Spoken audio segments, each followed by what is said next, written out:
Et dans cette évolution, il y a eu notamment la Tissot Arena, donc il y a l'aspect infrastructure. À quel point ça a influencé aussi le développement du club? On fête les 10 ans cette année déjà. dix Déjà? ans, 10 ans dans la Tissot Arena cette année, oui, effectivement.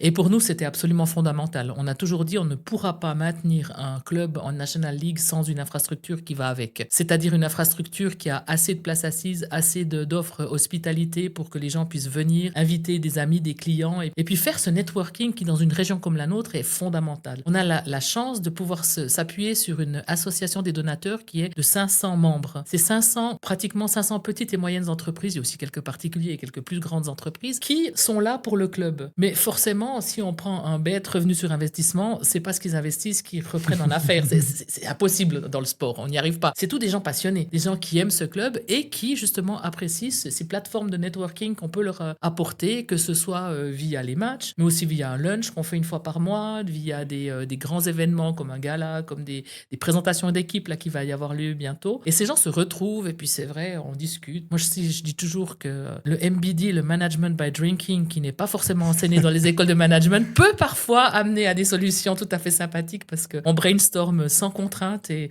souvent on arrive à des solutions qui sont sympas. C'est plus décontracté, hein. C'est plus décontracté, c'est hors cadre, on pense un petit peu hors de la boîte des fois et ça j'aime bien.